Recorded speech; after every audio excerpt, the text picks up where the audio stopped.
Good evening and welcome to our 2021 garden party. Thank you for joining us virtually. My name is Damon Nagami. I am the board chair of the Los Angeles Neighborhood Land Trust. We are sad we can't be all together yet, but we're grateful to have the opportunity to be with you and your families as wherever you are this evening, as we gather to share stories from some of our Los Angeles Neighborhood Land Trust family. With your support, I'm pleased to be able to share some of the accomplishments we've had even during this challenging year. We've maintained and cared for our 12 parks and gardens for over 250,000 Angelenos.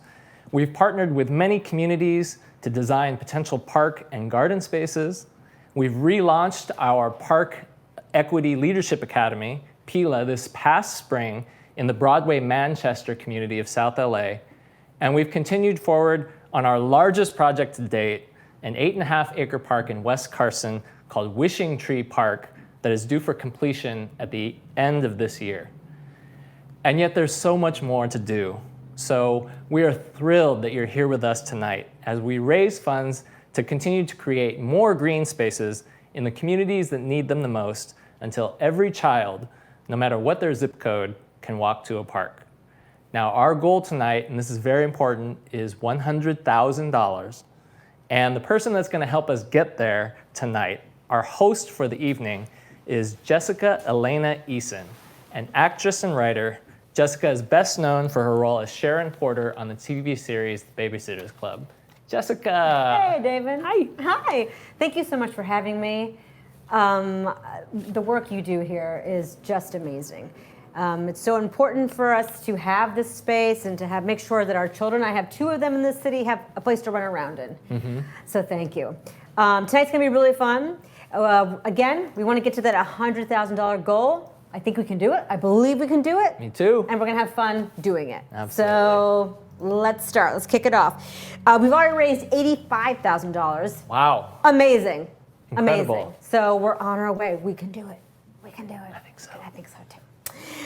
Coming up tonight, we're going to hear from community gardeners, park stewards, the Park Equity Leadership Academy, which you just spoke about, PILA, and the Garden Apprenticeship Program, GAP. We're also going to hear from other people in the community that are partner organizations that are very much committed to the same things you are, which is building a healthier, greener, and more equitable LA. I mean, these are all the things we want to do, so let's do it. Absolutely. And don't forget our honorees. We have some amazing people we're going to be honoring tonight. We'll hear from Maria Reyes, our park steward at 11th Avenue Park in South LA. The California Wellness Foundation, an amazing organization doing so much great work around community well-being, equity, and racial justice. Mm-hmm. And finally, my boy Winston and his wife Julie Stromberg, longtime Land Trust supporters, fundraisers, and board members. But right now, we have a real treat. We are going to our special guest tonight, Giovanna Tanku. She is a first-generation Cameroonian American. She's attending UCLA and majoring in communications, and she's a prominent poet and spoken word artist. Get ready. I'm so excited. Please take it away, Giovanna.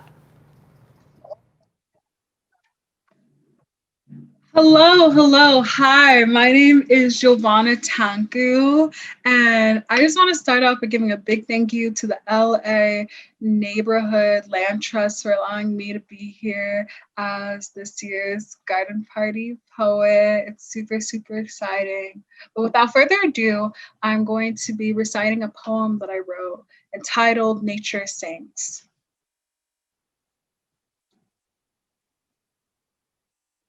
The palm tree outside my apartment complex sprouts out branches like spider legs.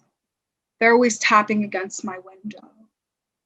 Every morning I hear this rhythmic beat as if it knows as well as I do that it's time to wake up. And it's so needed. Sways in a way that's so unapologetically LA. The palm tree is like the earth. The way it swings beyond the curtain, and is begging that we open up the glass and exchange her its shrill voice Bits of warm air and rumpled branches. But what's worse than not hearing its call is hearing it and being unable to answer, locked away in a zip code so far away from its tomb. I've learned that nature is an intimacy that we all deserve. Sunshine, air so crisp its voice cracks while we breathe it in and hugs our nostrils on the way out. There's always a strum playing in an open field and children daring enough to dance with the symphonies in our gardens and parks, shining like the ether. But of course, nothing is as fair as our earth intended it to be, which means that there are melodies with price tags and neighborhoods that just can't afford the music. But with our help, Los Angeles sings louder than it coughs, sprouts out with us every day. And soon, we'll all learn to sing along with it. Thank you.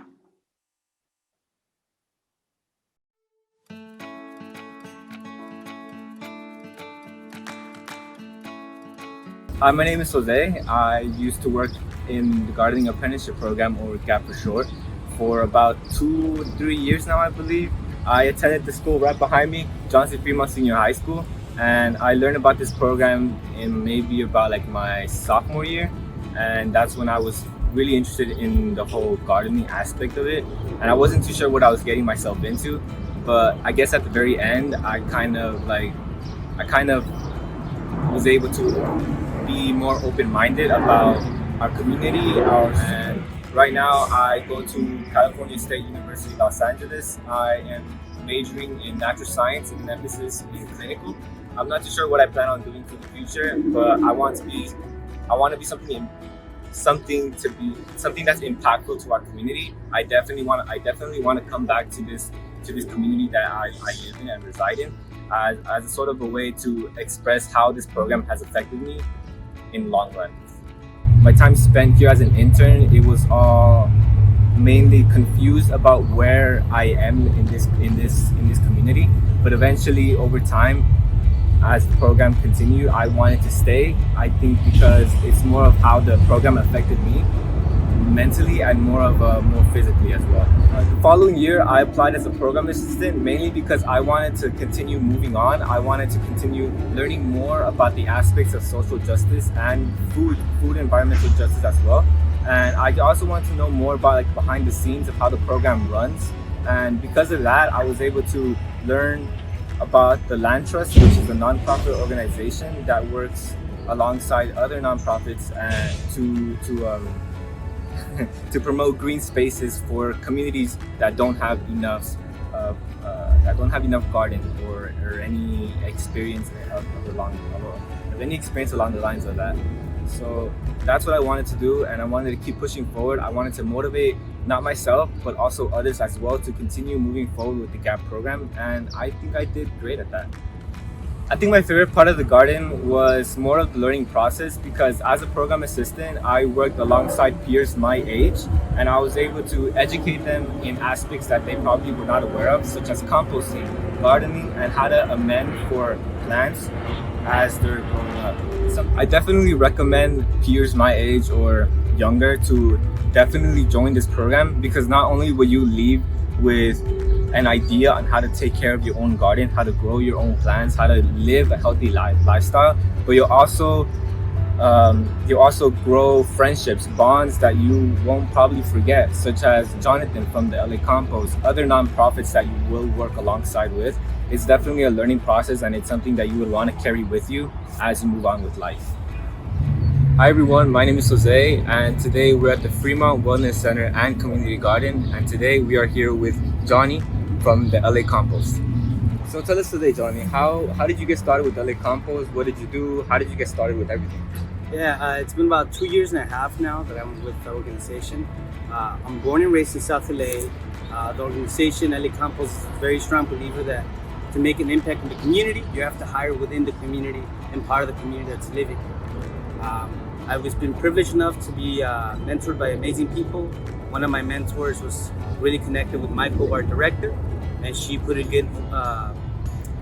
She put in a word for me, and I was offered a job with LA Campos. Now I manage about 9 hubs here in South LA, from community hubs to regional hubs. We invite community to come and be present and welcome them to have the full experience of the food cycle.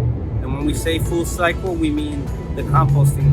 And this is what we do here. We educate people on how to manage their waste and how to transform that into a resource. As a minority, what is something that we can do to get started? How can we get started? So us as LA Campos, we provide a lot of resources.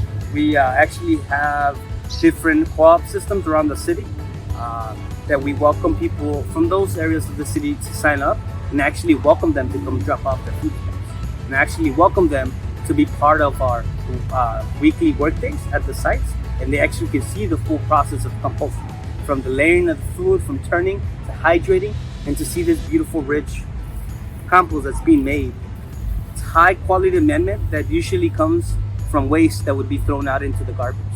It's turning to this beautiful resource, and it's hard as individuals sometimes, but there's So right now we're sitting on mulch or compost, right? Can you tell us what this all is? So this pile has actually been here for close to 3 months now. It's closer to its curing phase. It's actually dark and rich because it's able to retain moisture. Compost, when it's closer being done, it is able to retain moisture. That's why we see that the inner side of this compost is still darker versus the outside. So what it's doing here, it's curing. It's stabilizing those temperatures to be under 100, so we can actually start using this compost in the garden. Now, what if I have no backyard, no areas to compost? What should I do? So there's different ways you can approach that. Of course, we mentioned that you can join our co-ops or our community garden spaces that have a 3-bin, and you can be part of that community that brings your food scraps in. Or there's also bokashi. Bokashi is a type of fermentation of food scraps that allows you to do it in small spaces and buckets, that it allows you to do it in an apartment.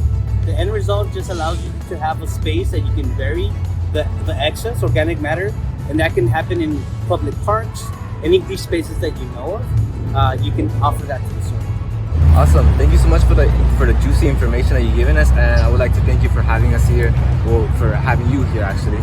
I appreciate it. Yeah, thank you for being present, and thank you for the time you committed for the GAP program. I think it's very important to have children, especially high schoolers that are out here in the school, to be connected to this, because my experience with you guys is beautiful and amazing. I always like to say that you guys were some of the best kids I've ever worked with because of the commitment and the way that you were brave enough to come into work, into this work that's not always the funnest or the cleanest or the nicest smells.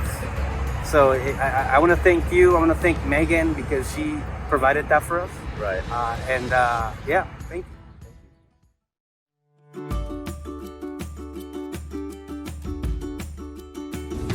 Buenos días, mi nombre es María Reyes, estoy en el parque de la calle 11, un parque muy familiar, es un lugar, es uno de los lugares, de mis lugares favoritos. En esta comunidad han crecido mis hijos, mis nietos. Ellos han disfrutado de este parque. Le agradezco mucho a la organización del Antras por haberme dado la oportunidad de honrarme con este honor de poder disfrutar de este parque maravilloso, que puedo decir, tengo muchas cosas que platicar, pero por motivos del tiempo no vamos a decir mucho. Lo importante de todo esto es de que para mí cambió mi vida en muchos aspectos de que mis hijos tuvieron la oportunidad de salir de la escuela y llegar aquí y poder hacer sus tareas, poder pensar que este parque había sido algo que ellos no se imaginaron que podíamos tener en nuestra comunidad. Ahora mis nietos vienen y disfrutan de los juegos, disfrutan de correr, disfrutan de todo, así como lo disfruto yo. Yo disfruto mucho el ver a mis nietos disfrutar, correr, brincar, gritar. Mis hijos en su tiempo solamente vinieron ya a hacer sus tareas, a platicar con sus amigos. Y es un honor para mí el poder ser parte de esta comunidad, el poder ser parte de Land Trust, que me dio la oportunidad de poder ofrecerle y platicar con la comunidad acerca de este gran proyecto que tuvimos, y el que aprendí yo de la equidad, que es una igualdad para todos. La comunidad en sí merece todo, igual que todos tenemos esa oportunidad que tal vez aún a este momento no nos hemos dado cuenta que existe, pero sí, la equidad es una palabra que dice es igualdad para todos. Entonces, esa oportunidad que nos dieron la tenemos que aprovechar, tenemos que salir adelante, tenemos que trabajar juntos, tenemos que contribuir en el aspecto de que traigamos a nuestros niños a jugar, a disfrutar, y nosotros los adultos de igual manera. He tenido la oportunidad de poder platicar y escuchar las opiniones de otro parque que es el de Maywood. Tuve la oportunidad de platicar con sus residentes y pude darme cuenta y ver cómo disfrutaban los niños, los adultos, los animalitos, todos podían disfrutar del parque, y eso me llenó de emoción de el darme cuenta cada vez más de que la equidad es la palabra mágica para todas nuestras comunidades.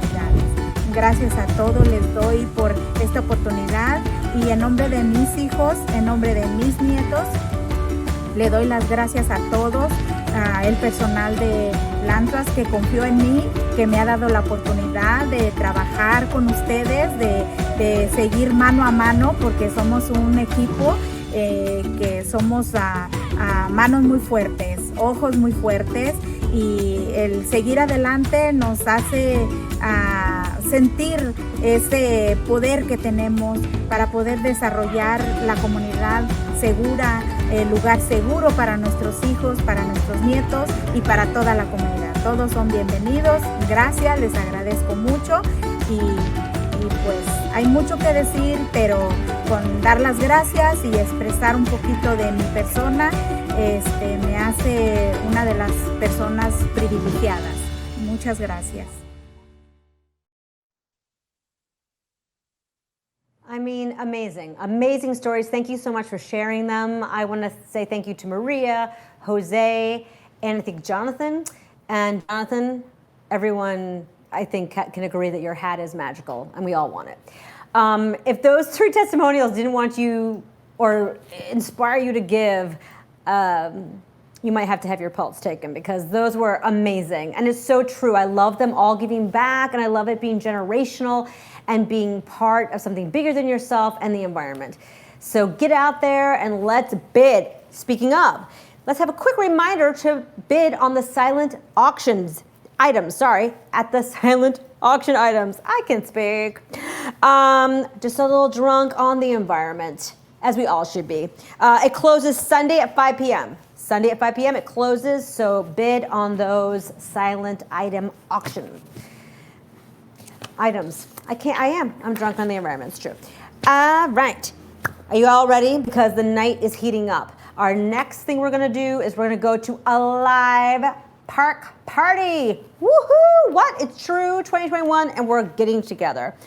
We're gonna go live to Unidad Park for a small watch party with some of our very special supporters and friends. Get ready, and please take it away, our program manager, Ashley Hart. Ashley. Hey, hi Jessica. Hey! This is Ashley Hart, and we are live at our watch party from Unidad Park, everybody. We're excited to be here with some of our friends and our supporters, gathering, of course, safely for a good cause.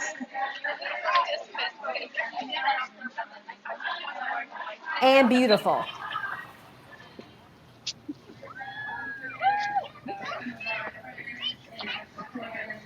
Ashley, are you done? Are you throwing it back to me? We're great. I'm going to toss it right back to you.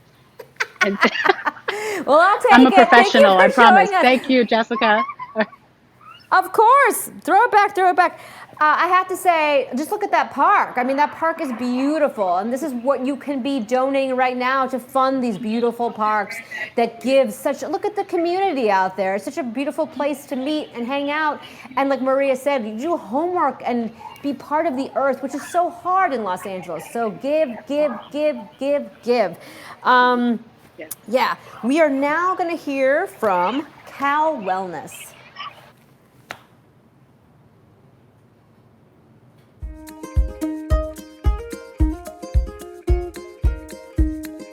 Good evening.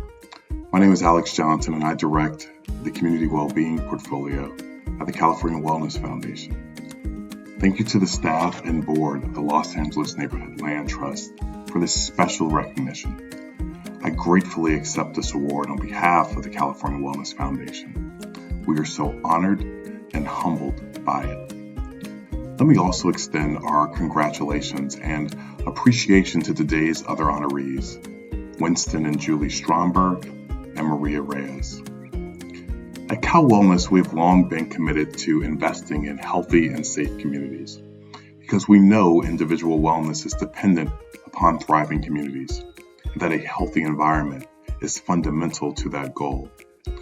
We're particularly concerned about the wide disparities between different communities when it comes to access to parks and green spaces. That's why we are so proud to support the Los Angeles Neighborhood Land Trust and its deep commitment to advancing equity through the creation of green space, particularly in communities of color. This is such important work that you engage in each and every day, and we appreciate all that you do to help advance wellness. Thank you again for this honor, and enjoy tonight's garden party.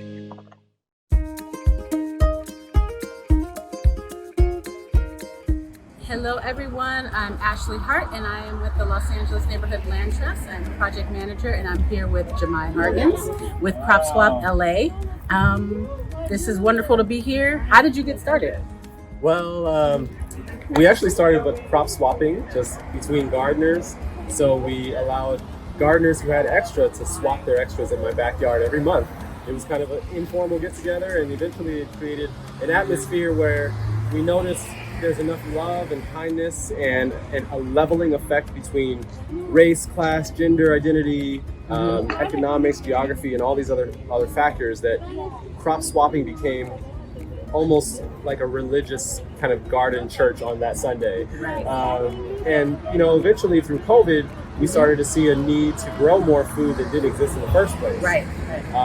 Grocery stores had been having supply chain issues and their own kind of internal economic politics. And I just began to not think that that's something we should all be exposed to. As a parent of a young daughter, I think, everybody is potentially a parent and certainly a daughter, a son, or child of someone.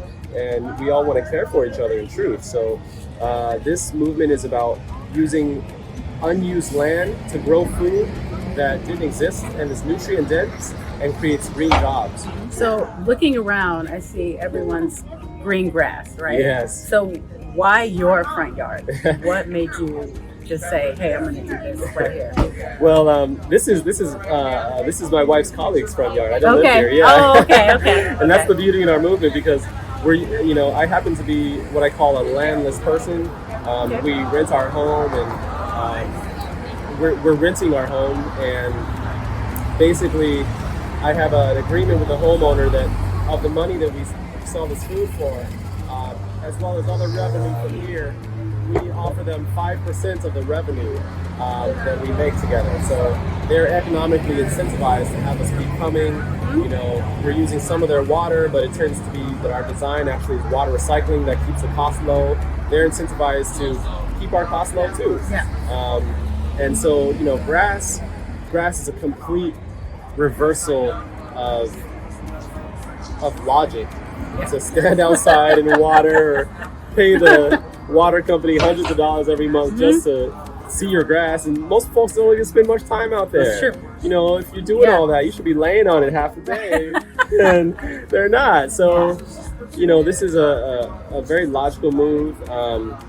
It's an opportunity to reclaim something that, in history, grass has been used as number one, a separator from people, from the sidewalk and kind of a barrier. Also grass has been used as a colonial expression. You don't see it in African countries, in like Asian countries. You don't see it in certain places, but you see it all through Europe, and folks whose ancestors had different intentions. So I'm really looking at reusing that and creating value where there's no value. In fact, there's loss. So this is the first microfarm of ours. We've got our second one planned. All of our intention is so far to work with residential folks because the private arrangement allows for a very quick decision-making process. I want to make a career out of this. I would like to create careers and a movement out of this. And it spurs into a whole new industry, truly. It's about people that are not only growers and installers of these things, but also people who maintain them, neighbors who become reliant upon it for their health. We've had neighbors tell us that they, in moments of financial stress, they may not be able to keep paying the membership, but I've found ways to make that still happen. And they're grateful for their health maintenance, basically. The ability to keep their health. And, our wealth shouldn't be correlated with our health. It tends to be that way in our society. So we're hoping to do things differently here. Yeah, no, that's great. So my next question is about being in your membership, like keeping it really tight-knit. Yes. How did you decide to do that, and why is that important? Yeah, wow, well, the first reason I decided to keep it hyper-local, because the only people who can buy the food is within 2 miles of this Asante microfarm. The first reason was I knew the attention we were getting, and that it'd be a shame if our friends and family in the west side bought it all up first, and the folks around here would just be watching it leave their neighborhood. So we put a 2-mile radius on this. That filled up rather quickly, and even that is too wide, I think, because many folks on this block are not members, yet they see the food every day. So in the future, what we'll do is, COVID prevented me from doing this before, but we'll go door to door and make sure that everyone who can see the food has the first right to buy the food, and then we'll expand out probably from there. It's not hard to get 50 families nearby. 50 sounds like a large number when you think about a new endeavor, but we have a wait list now across the city of LA that's 50 more people, and some are within this radius, but many are not. So it shows that there's a desire to have this, and then once people see it growing, they'll want to join in. But if you want something like this, you can also reach out to us. We do have a wait list. We've been offered about 60 properties around LA now. That's great. So we're taking our time getting through it. But that is something that if you have the willingness to go about this journey with us, it is a long-term partnership that you could put a deposit down and look at the equipment and put a plan together to install it and start a local microfarm for your neighbors. Not only does it save the homeowner money on water from the grass usage, but it also offers a revenue source now, because we're offering 5% of everything that we earn here to the homeowner. Not just membership sales of foods, but merchandise we sell from the spot, or tours that we sell from the spot, or photo shoots, or filming, things like that. It's become an opportunity, a new kind of space to use. So those that are fixed income residents, here's an opportunity to do something extra. And it's a great chance to be a hero, frankly, for your neighbors. Folks are grateful. They stand out now because they're doing something that's beneficial to others. Humanity is designed to be growing food, and in as much as we've had bad experiences growing things, sometimes our fingers are literally designed to grab and maneuver through the soil and to handle and caress plants, seeds, and the way all of this is designed, the way our bodies bend over forward, and how we are made is to grow food, and we're also made to grow food for others. It's something that you can't help. There's no way to be selfish in this experience. The original concept of crop swapping came because my backyard produced more than my family needed. One zucchini plant is plenty. And, if you have 3 zucchini plants, oh my goodness. Right.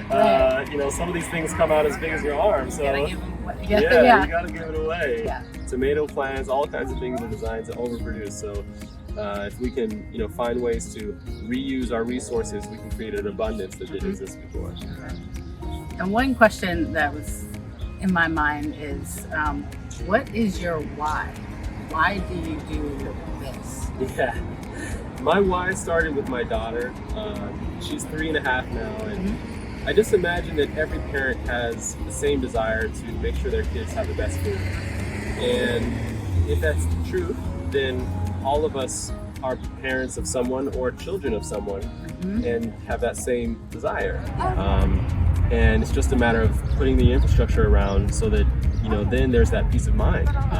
And my daughter, in 15 years, she can choose to take over the company and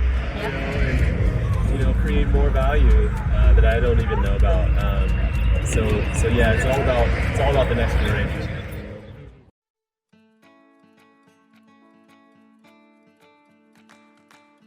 Good evening, Land Trust supporters, community members, staff, fellow board members, and all of those who work so very hard to further the mission of this awesome organization. Julie and I are truly humbled tonight to be honored by the Land Trust. We came to this organization together more than 5 years ago because we had heard so much about the great things it had done for so many communities in Southern California. Park space and community gardens are very important to us, as we both grew up in cities where open space is built into the urban fabric. But Los Angeles was not developed that way and has so much to work to make up for lost time and historically poor planning practices.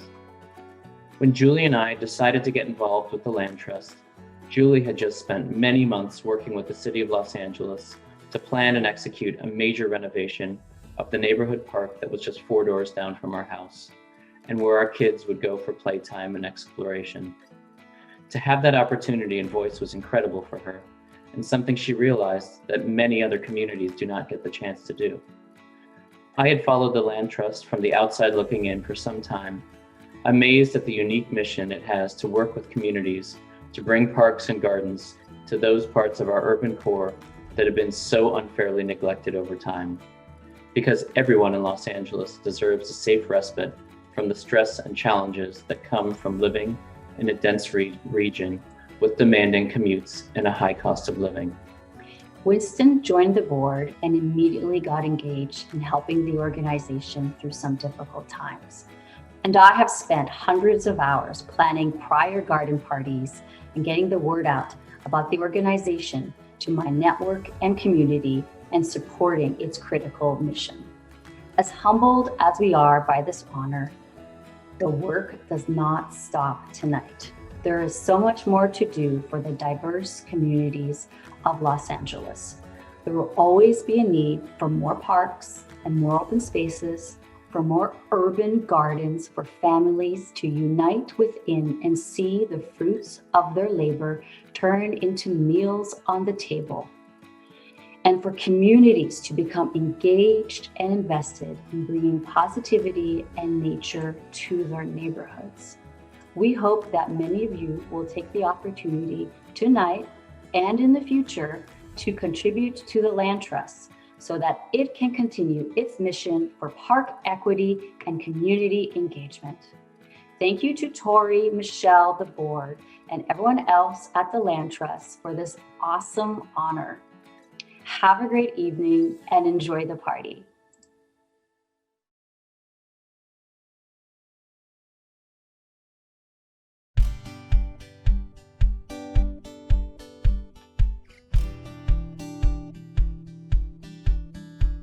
So when I came to this school, it was really interesting just to consider all of the asphalt, just the hardscape that really occupies the lives of those around here. So they're living in apartment buildings right here on Wilshire Boulevard, Union Avenue, West 7th Street.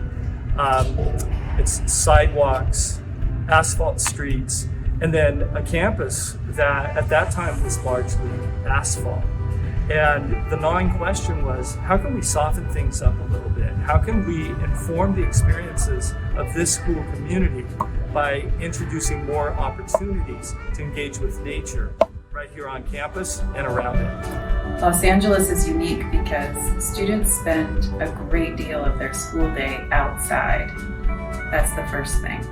Elementary school students wait for their teachers to come get them outside on the playground. They spend recess outside, physical education outside, lunch outside, and then they wait for their parents or after-school care providers outside. And yet the outside environments of most Los Angeles schools are primarily asphalt. There's very little tree canopy, there's hardly any grass or living things compared to how much space and time students spend outside. I think as a principal, you look at how things are and think, what could be? And our best partners in that are students who really are such beautiful imaginations. And we started to see places on campus where maybe we could sneak in a little bit of nature. Even though students and teachers have the most at stake related to their school design, they're rarely involved in the design process. So asking students and teachers and the rest of the community what they need and want in their school space and in their community is vital for their mental health and wellness. The Los Angeles Neighborhood Land Trust brings in the community and students and teachers and school administrators to find out what they need and what could serve them in their schoolyard space. And this is really important and unique. My favorite outdoor space is the habitat. I really like the habitat. Every day new things kept growing and I kept learning about new flowers and new insects and birds that came into the habitat, and I really liked it because I learned a lot from it. It's a book that I got from Mr. Rumble, and it has all the birds around this area. What I loved about the native habitat is that I've seen a lot of birds and insects, and especially bees. I really like bees. Before I used to be scared of them, but now I'm not really that scared of them. I loved how we attract animals, other species. Yeah, I love it when I hear birds flying around. I like to be in it and listen, observe, sometimes draw. We need connection to nature to regulate our nervous systems. Trees and gardens, whether we're outside in them or even having views to trees and gardens from classroom windows, is shown to reduce stress, reduce our heart rates, reduce anxiety, and bring us together as communities. For students, having views of trees and gardens from classrooms and being in gardens and under trees on play spaces promotes pro-social behavior, it promotes physical activity. It's really good for our health in a number of ways. The sounds that I hear, you could hear air moving different directions, leaves touching, and even birds chirping. I find that very calming and relaxing to hear. If you look at a different direction from where you were looking, you see new colors and a different perspective. Yeah, my favorite outdoor space is the garden from my school.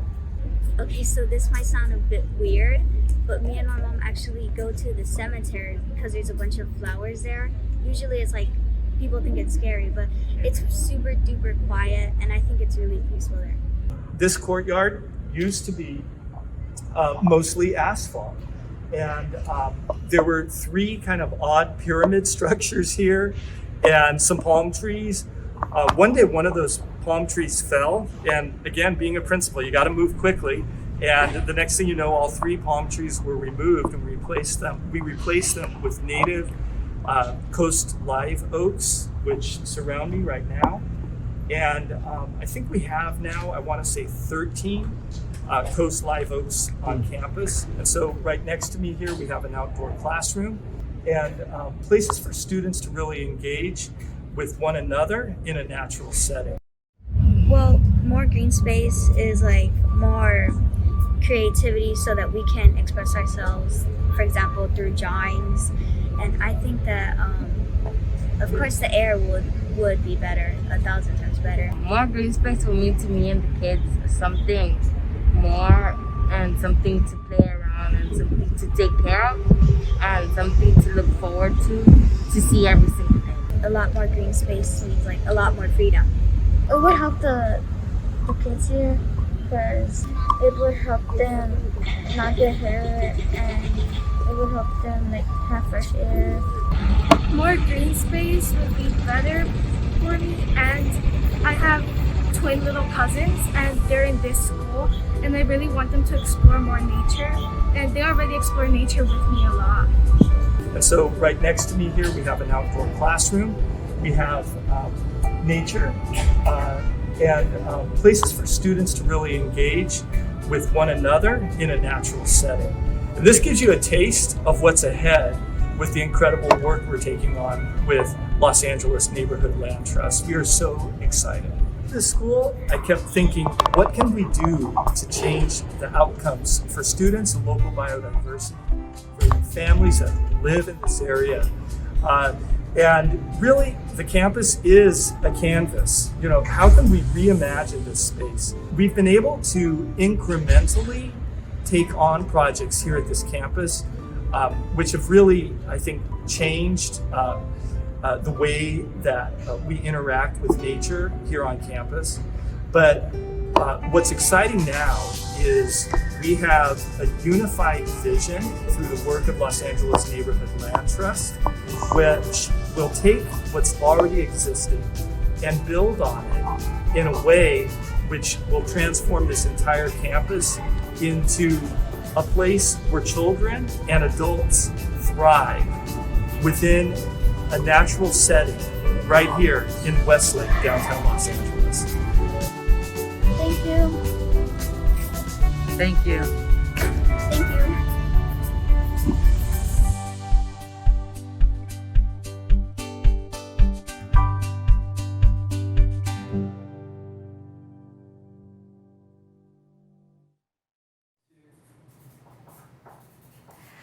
I mean, that is so inspiring. Esperanza Elementary School. Let's make it happen for them. Let's bid, let's donate, let's keep it going. You guys are doing amazing. Those children are so sweet. I love them. So how do you bid? Maybe you're sitting at home saying, I am moved, I want to bid. It is so easy. Right on hand bid is how you bid. Now, where is that? It might be in the bottom of your screen below me. It might be on one of the sides of me. But it's just there. Go click and you can bid anything you want, as much, as little, whatever's comfortable. However, if you would like to bid $5,000, which why not? If you haven't, bid it. Let's get it to those kids. It will sponsor a garden apprenticeship or to support park and garden maintenance. Two things that must happen and make this all possible. So that's $5,000. Hit that hand bid. Let's make it happen. Maybe you're like, you know what, I'm more of a, there it is, I can see it on my screen right there, fund a need. Let's fund that need. Or $1,000 bid. Let's go for that. That might be more like in your wheelhouse, what you're feeling right now, go with your gut. And that will sponsor a PILA student. Now what's that? That's a Park Equity Leadership Academy student. And we, I believe, saw that earlier tonight with Jose, who love. So let's make this happen. That's a $5,000 bid or a $1,000 bid or anything else you want on the hand bid. Again, it might be below where I am right now or on either side. Let's hit that button and let's get that money and let's make these things happen. We can do it. I believe in us. Let's hear from someone else, part of this amazing program. It's Ken, a community gardener. Take it away, Ken. Wow, my name is Ken Carson. I am a Willowbrookian by transport from Chicago, Illinois. I came here in 2014, and my first Sunday in Los Angeles, I was determined to go to church, and I walked across the street to right here on 119th and Willowbrook to Fellowship Baptist Church, where I met the amazing Pastor Glass, who was really a powerhouse in this community. She was considered the mayor of Willowbrook, which is an unincorporated area. And she really instilled in her church the value of advocacy for the community. And one of the things that she advocated for was green spaces. And then Fellowship Garden of Love manifested. That was our next project. This this garden here was right across from the original place of where the church was, the original location of the church. And so that's why they chose this. It was another eyesore in the community. And after having been redeveloped and planted, man, I tell you, it's just been an amazing process of growing with this community and helping to advocate for green space with the Los Angeles Neighborhood Land Trust. The garden is designed to be a couple of aspects. One, we want it to be a place where the community can interact with nature. A lot of the flowers that are planted around the garden are intended to draw butterflies and to draw birds and different things to the garden, so that when people can come, we have a beautiful mulberry tree here that provides a good deal of shade during the hot of the day. And we wanted people to be able to come to sit in the park. We have a little play area for children, so that the mothers could bring their kids during the day and just sit in the park and let their kids play, but also allow them to be able to participate in the process of growing nature. We always saw the roots of Willowbrook being upheld in our community, which is an agricultural root. This is the place where people still have chickens in their backyards, as you can hear in the background. They still, believe in growing and flourishing in their community. And so we wanted this garden to be a place where the community could come in, could plant something, come back and harvest it when it was grown. It's more of a communal garden where, we want the community to come in and be able to pick something for dinner, and be able to, get some onions or some tomatoes or, some rosemary or, some lettuce that we have here, and be able to go home and have that for dinner and know that the garden is a part of their community and a part of who we are. The garden has changed the community with just by being here. Its very nature changes the spirit of the community. Plants, greenery, nature has a calming effect in a community that can sometimes be healing from the trauma that it has experienced over the years.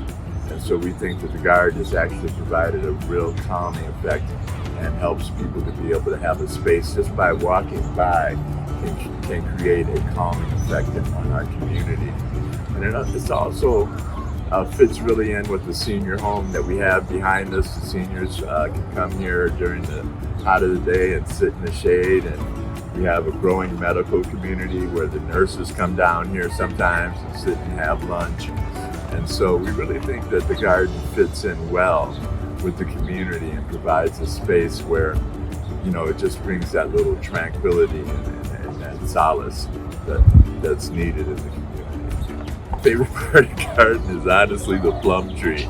That plum tree is just so, the fruit that it produces is just, when I was a child, I got in so much trouble because I would always raid the fruit from this one neighbor's plum tree when I was a kid. And that's where that plum tree takes me. It takes me back to being, 7 years old, on my way to school, sneaking through the backyard of my neighbor's house to get these really sweet plums that used to grow. And that plum tree is just so fabulous. So I think I'd have to claim the plum tree as my favorite part. Oh, amazing. Thank you, Ken. Let's get more plum trees so Ken can just steal from himself. Is that what we should do? Maybe. This party is happening, and it's such a fun time that I might have made a little mistake and said that it was $1,000 to sponsor the PELA student. Sorry, PELA student. It is not. It is $2,500. $2,500, I apologize for that, to sponsor a Park Equity Leadership Academy student. So let's make that happen. And things are happening. We are getting donations in left, right, center, it's all over. It's so exciting. Before we get to that, I want to tell you about something that can happen. There's a match going on right now, and it's from Julie and Peter Morley. Thank you so much, Julie and Peter Morley. If we can get to $10,000, they are going to match it. So let's get there. That's so exciting. Thank you so much. I believe in us. I think we can do it. Press that button. Press that button. Let's make it happen. Let's get the donations coming in, okay? $10,000, and it will be matched by the Morleys. Okay, oh, we have an anonymous $5,000 donation that just came in. I mean, we're halfway there to our match. Let's get it going. Thank you so much, Anonymous. Thank you. And Julie gave us $3,000. Thank you, Julie. Thank you, thank you, thank you. This is amazing news. Let's keep the donations pouring in, and let's keep the party going. We're going to hear next from Magdalena, who is a park steward. Magdalena. Aquí yo tengo 13 años viviendo. No era mucho de salir aquí hasta alrededor porque no había un parque. O sea, entonces ya cuando ya empecé a venir, la persona que me platicó de este parque me dijo que antes había solamente un baldío. Pues el baldío, la verdad, pues las personas de aquí enseguida se quejaban por los roedores, ratas o animales que se podían meter. Había más acceso a que los vándalos se pusieran aquí a drogarse. No había muchas en mi caso. Yo iba a parques lejos como el Balboa, en North Hollywood, que eran los parques que siempre usualmente visitaba.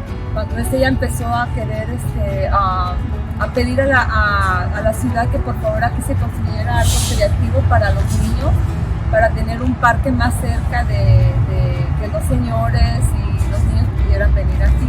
Ya que aquí cerquitas tenemos un lugar de ancianitos y ellos antes solían venir mucho aquí. Desde que se abrió el parque, pues las personas ya se sienten más cómodas, especialmente las que no tienen un automóvil donde traer a sus niños. Se les hace más fácil caminando, vienen a traer a sus niños aquí, se sienten cómodas porque el parque está privado. Llegan, se sientan, las señoras ahí cerca de la puerta, muy cómodas y están muy contentos de que este parque esté abierto porque se sienten seguros por lo privado que está este parque. Fiestas que se hacían, hacíamos fiestas como el día del 15 de septiembre, hacíamos comida tradicional de México y poníamos, se traían una pantalla grande y hacíamos un cine, o sea, se hacía un cine en la noche, se invitaba a los niños, todo eso están extrañando y espero que pronto regrese. Yo cuando descubrí este parque me gustó mucho, me imagino que así todas las personas como yo, las que vivimos aquí alrededor, me gusta y la gente me comentaba lo mismo, está bonito porque está privado, nos podemos sentar con confianza, el área está limpia, igual lo mismo que estoy diciendo todo lo que he estado cada rato reiterando, ¿no? Que está limpio y mi hijo llegaba, se ponía a jugar, a brincar, toda la gente de aquí se conocía. Yo vi que fue cuando yo empecé a venir que dije, wow, ¿dónde vives? No, pues que aquí, pues venimos y todos empezaron a juntar, se juntaban a limpiar las bancas porque antes no pagaba la ciudad. Antes la misma comunidad se juntaba, decían, ok, ya está el parque, ahora tenemos que reunirnos para empezar a limpiar el parque. Entonces empezaban a organizar con escobas y todo eso para limpiar, pintar las bancas, organizar, toda la comunidad de aquí se juntaba para limpiar. Entonces, todo lo que ves aquí es parte de los que empezaron al principio. Sí. Ok, si este parque no lo hubieran puesto, yo creo que yo no hubiera conocido a toda lo que es nomás mis neighbors, mi comunidad. Aquí fue donde Doy gracias que está este parque porque empecé a conocer a todas las personas de aquí alrededor, a los jóvenes, me tocó conocer jóvenes, de todo, platicar con todos. Dije, tú vives aquí, allá, órale, oh, qué bueno, aquí todos nos empezamos a conocer. So, yo camino por aquí, hola señora, hola, usted es la que limpia el parque, sí, yo soy, así fue como me gustó el que nos conocimos aquí todas las personas. Yo creo que los parques unen, en realidad, y este parque unió a varias personas en amistad.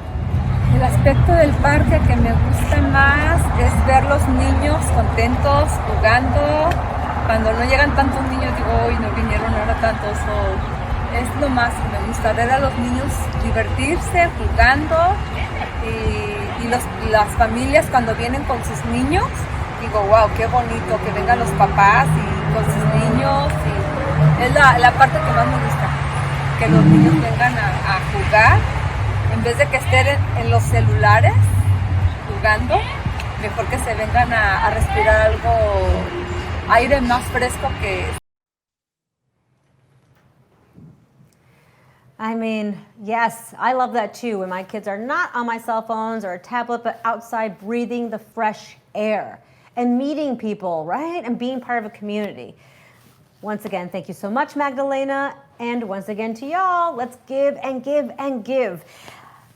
Some more things you can donate. Let's see, if you donate $1,000, you get 6 weeks of free park and community programming. Let's do it. 1,000, hit that hand bid, $1,000. 500, water and maintenance at one park for 1 month. That's what you're, giving back. $500 for water and maintenance at one park for 1 month.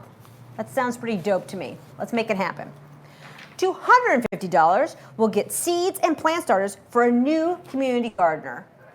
That's so doable, and it's so important, right, to have the plant starters and these community gardeners. You've seen them. They're amazing people that deserve our support. So let's go. And finally, $100 gets new community garden bed for a new gardener. I mean, let's make it happen, $100, $100. Or any amount you would like to give, we will gladly and thankfully accept. So please, let's keep the bids coming in. Let's keep them rolling in. In fact, some have come in. Nancy, thank you so much for your $2,500. Thank you, Nancy. Amazing.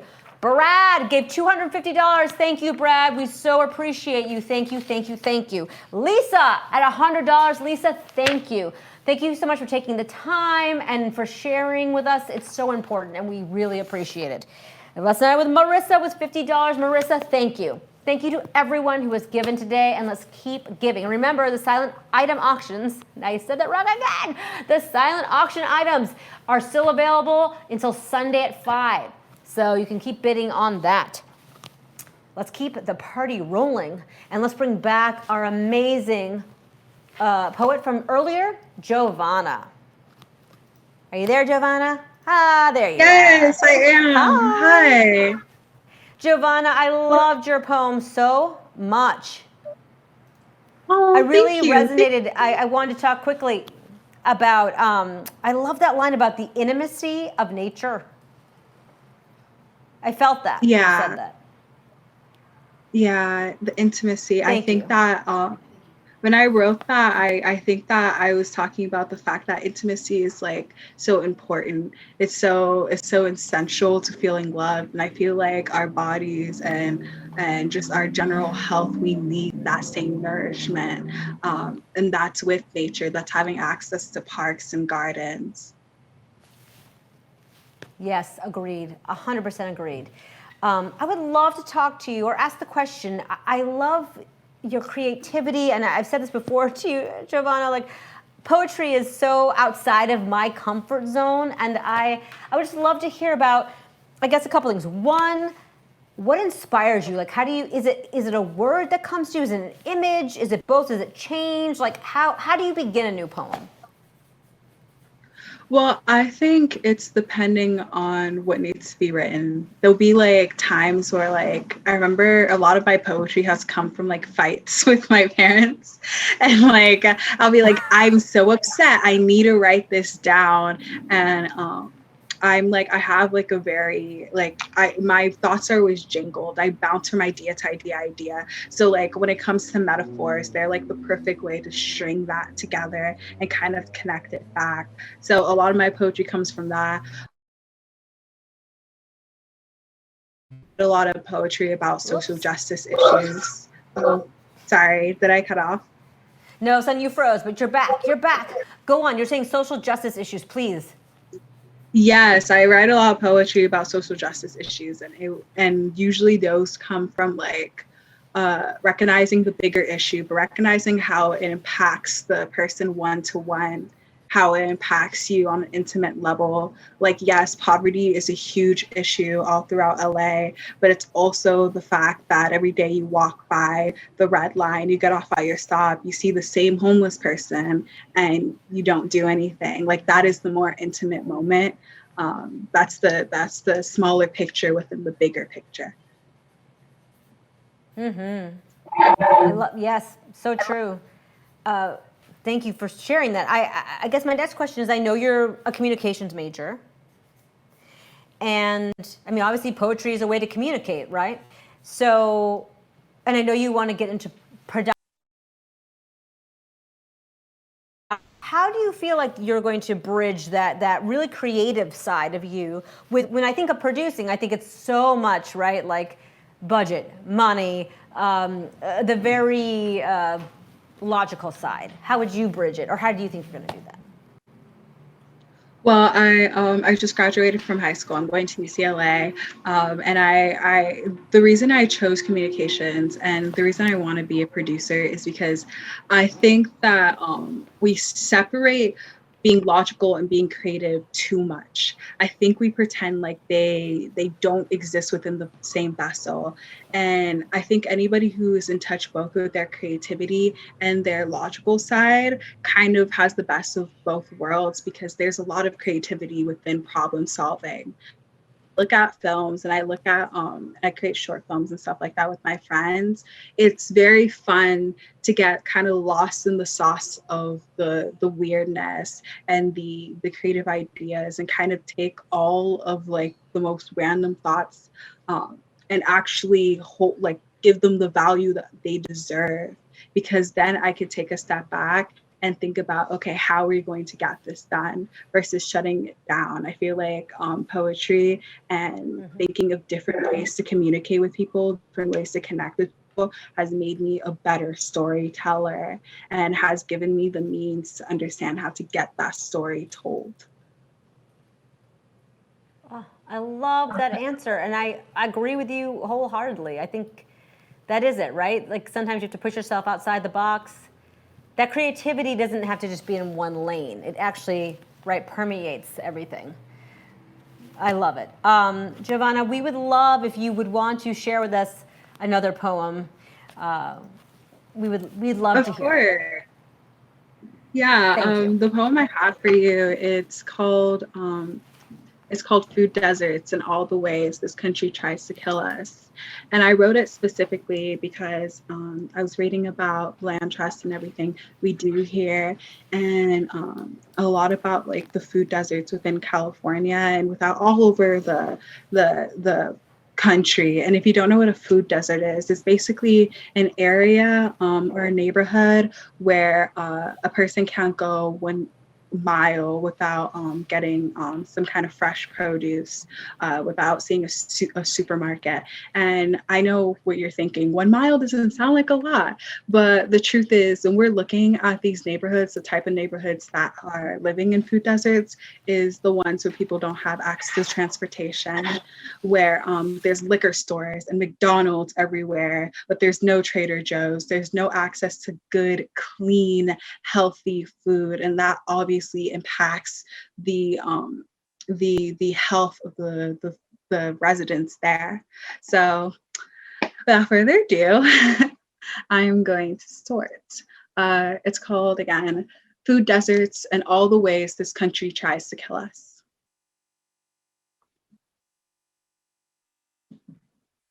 This country has a skill set, has practiced and rehearsed the art of starving a people out.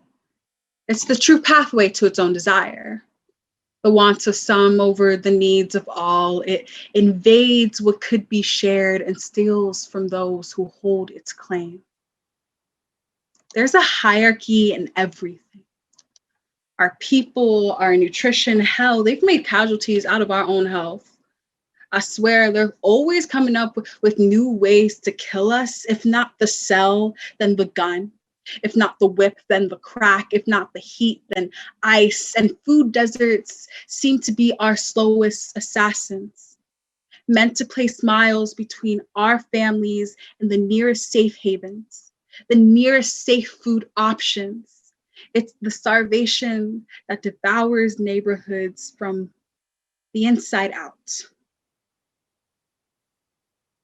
Our streets of Black and brown have raised us to crave survival like our forefathers, not to fall victim to what we do not know. So we stand here to nourish each other with love and tenderness and rebuild the communities that refuse to crumble in the first place. They can't kill us because they can't kill what beats in so many of our hearts that need to feed knowledge and resources back from where we came from, a feast of veggies that we were not promised, the fruit of the forbidden. I talk about this country and all the ways it tries to kill us because I know it's only an attempt. We will still resurrect, still redirect.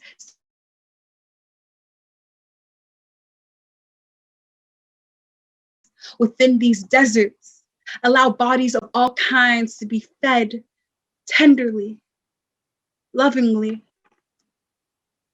And any murder committed was done in a dry spell, back when they thought that we'll become droughts. But instead, we are the outpour, and we're finding all the ways to save ourselves. Thank you.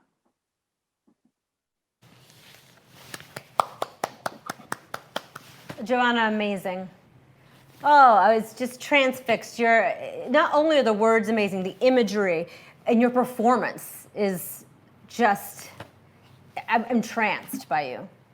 Thank you so much for sharing your, thank you, your energy, your heart, your magic, and your truth. The attempt, it's only attempts to kill. No, right? I love that. I love it. Giovanna, thank you so much. Thank you for being here. And everyone out there watching this gift that is Giovanna, give, right? She's here because she also believes in this land trust. So let's keep the donations coming in. Thank you, Giovanna. I can't wait to see what you do next. Of course. I appreciate it so much. We appreciate you. Thank you.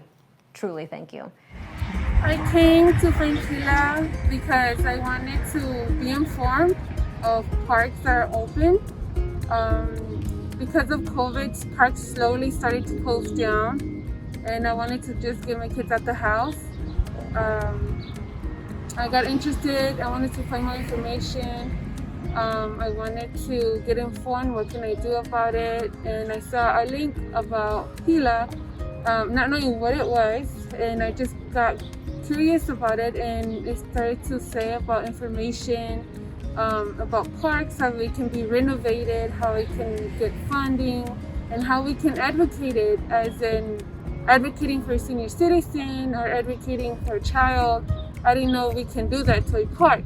So that was like a kicker for me because I was amazed about it. I loved it. I wanted to learn more about it, get informed about it. And that's how I started. I started to just volunteering and attending the meetings that was held by Zoom. Where I live now in Watts area, there's chain tracks, there's homeless people, there's people drinking and smoking and doing inappropriate activities, and we have to drive everywhere we go. It's not safe to walk towards a park. So I'm just hoping that there will be more parks and at least more green spaces so that families and children and even teenagers, high schoolers can just walk down the street without getting jumped or getting robbed out of whatever they're carrying. I learned that even as an individual, even as more than 2 people, a community, your neighborhood, you can advocate for your parks. You can plan, you can search. Like for this one, for example, you can see, oh look, there's a spot down the street, and what can we do about it? How can we build it into a park? How can we get money for a park? I learned that we can get funding, which is something that I never knew. I didn't know that we can buy the land, plan it out, talk among the peers, a community, inform a community, get a community involved, and create into a nice, beautiful park. Everybody can have a piece of their own land, so to say, and they can just build a park. So I feel more informed. I'm sure that there's a foundation, there's a group like PILA that helps us understand. It helps us the development of the process. It helps us how it works, the funding, volunteers, community, even your own friends, family members can join in. And yes, I recommend this for everybody because there's not many parks where you can, how back in the old days, you can go and walk to a park, have a party, or just have a picnic with your family. Nowadays, you have to be aware that there wouldn't be someone with a gun or people using drugs or doing sexual activities in the park in broad daylight. It's, you can advocate it, and that's what really, again, it's what really got to me, that you can advocate for your parks and have everybody informed, let everybody know. Like, I think we should start with high schoolers and middle schoolers now that they're learning about all these types of subjects. Why not squeeze in there a little bit, and get them their minds started and going. And you might never know, they might be the new people, the new generation that can super advocate for our parks and make it bigger and stronger and more greener, because we got a lot of streets and parks already. We don't need no more of that. So let's just come together, make this and transform this area, for example, into a nice park for the community, for the kids, for the new generation and future families. So let's get it done and tell your friends and family. A park can look like with greenhouses. It can have areas for exercising, resting spots. It can be a community research center. It can be just a time to have a piece of your own mind. It's very beneficial in so many ways, and I just hope that other people get to see this and feel encouraged to just have some type of free noise, like the birds, and just make it happen. I mean, there's nothing wrong with that. The worst thing that can happen is someone telling you, no, we don't want to help you with the park. But how many times in our lives have we received a no in our lifetime? So I think we should just do it and help other people get aware and learn from PILA, because PILA is great. So if I learn something, I know I'm pretty sure you will too. Whew, I'm inspired, I'm heated up. Let's keep it going. Items with no bids. That's just wrong. These items need bids, and they need them right now. Full circle compost bin. You know you need that compost bin. There it is. Come on, let's do it. Let's do it. Original oil canvas design by Jay Bell. Get on it. A backyard garden consult with Tony from the Los Angeles Neighborhood Land Trust. My brain just went boop. There's two available, so get on it.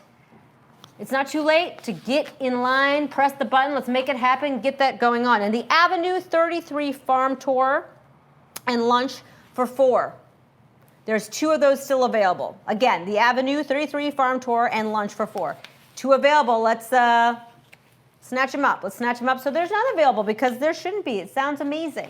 I mean, maybe you'll see me there. Maybe I'll be out at that 33 farm tour with you, Avenue 33 farm tour with you. Okay, good. Now, the live auction closes 10 p.m. tonight.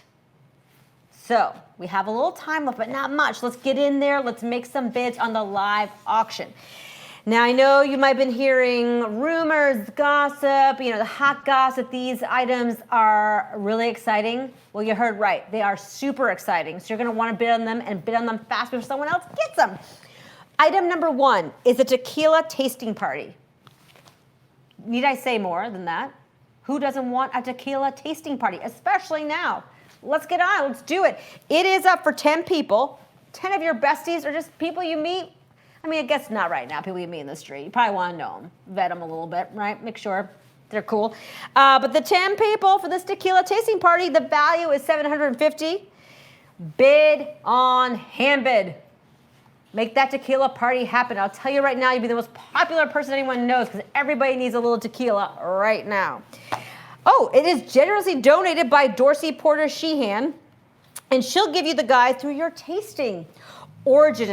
The origin of the tequila, the brands of tequila. I mean, if you're like me, I just know tequila. I don't even know a brand. I can't even think of one. Cuervo, is that a brand? Can you guys tell? I drink a lot. Get on it. Start bidding. Item 2. Let's bid some more. The Seed Spire by Studio Tudo. Now this sounds truly amazing. It is a living sculpture. Let's start with this. It's like an art installation that could be in your own backyard. And who doesn't want that? I mean, just to wake up and look outside and see art, living art. It is intentional urban landscapes, and they feed local pollinators. Come on, you need this in your backyard. And they nurture the living beauty that is. But it's like a living sculpture in your backyard. It's about 6 feet tall, 2.5 feet wide, so you're gonna need a little space. The donor, again, like I said, is Studio Tudo. They are amazing. They are female-owned, LA-based public art studio. I'm gonna say it again. They are female-owned, LA-based public art studio. You want to get this. You want to get this Seed Spire. Let's make it happen. The bid starts at $1,500 and the value is $5,000. These are amazing items. Amazing, amazing, amazing, amazing. So start bidding because it ends at 10 p.m. tonight. And I'm just going to check in if we're still going to item 3, y'all. We are. We're rolling right in it. So item 3 is the Black Lava Butte. What is that? It's a vacation home. It's an amazing vacation. Look at that picture. Look at that vacation home. Black Lava Butte. I want to go there right now. That's amazing. Hey, listen, you could go there. You could also bid on the tequila party, have 10 people up to this vacation home and have a tasting. 2 for 1. Make it happen. Look at 6 nights. 6 nights. Oh my goodness. Do you have to bring your children? I hope not. 7 days. Custom off. It's off the grid home. Who doesn't want to be off the grid right now? We all do. We want to be off the grid, just in a fancy house, just being with ourselves, communing with nature. It is 3,000 square feet, 2 bedrooms, a loft, 3.5 baths. I love that. Just you can bathe all over the place. Located in the Pipes Canyon area of Pioneer Town, California. I like that name, Pipes Canyon. I don't know what that means, but I want to see what it means. I want to go to that place. I want to rent that vacation home and I don't know, a couple hours, walk around Pipes Canyon. Let's make that happen. That is number 3. It's the live auction. Again, ends at 10 p.m. tonight. So get your bids in now before these go away. These are amazing, amazing items. Truly. I'm sorry, I didn't even get to the whole thing of it. 7 miles from Pioneer Town, 15 miles from Joshua Tree is epic views. I mean, I think you can even just begin to see on that photo sunsets and dark night skies. And the value is $4,800 and is donated. Thank you so much. It is donated by John Christensen and Ursula K. Heiss. I think I'm saying that right. I hope I am. Thank you so much. Thank you so much for donating. This is an amazing donation, a gift that you could bid on. I think you should. I'm going to say it right now, and without hesitation, you can't go wrong with any of these silent auction items, right? The tequila party, the amazing art installation that could be the Seed Spire in your backyard, and now this house, this Black Lava Butte vacation home. Amazing, amazing, and amazing. Like I told, these are amazing items. So I said, bid now before 10 p.m. And a final reminder, to bid on that silent auction items, y'all who have been with me all night. I finally said it right. Silent auction items. They are fab items. They are fabulous. And that closes Sunday at 5. So again, these live items we just showed you, the tequila tasting, the seed spire. Yeah, they're telling me tonight at 10, they're saying, Jessica, don't mess it up, because as you know, I am drunk on the environment, but I won't mess it up. The first one is that tequila tasting. I'm telling you, everyone will love you. You will get so many holiday cards because everyone's going to be like, remember that tequila party? It was saved 2021. The second one, right? That's beautiful art installation, the Seed Spire. And then, of course, the vacation house I'm going to show up at, whether you invite me or not. I now know where it is, so you have a guest coming, and it's me, and I'm a lot of fun. Just ask my children. Don't ask them. Those are on auction right now, and that ends at 10 p.m. tonight. 10 p.m. tonight, so get on it. The other, though, the silent auction items, that ends Sunday at 5. So you have a little more time with that. Please keep donating. Please keep pressing that button. We want to raise $100,000, and I believe we can do it, and we should do it. This is such an important, wonderful organization. And if you watch this long, you've seen it. You've seen it in the people and the communities it's building. This is truly, I'm going to repeat what we said at the top, but I really believe it. This is building a healthier, a more equitable, and a greener LA. What else could we want? Please give. Please, please, please. And thank you for all your time tonight. And thank you for spending the hour with us. We've enjoyed having you. 10 p.m. tonight. You have till 10 p.m. tonight. And then silent item auctions, 5 p.m. Sunday. Let's do it. Let's do it. Thank you, Los Angeles Neighborhood Land Trust. Thank you.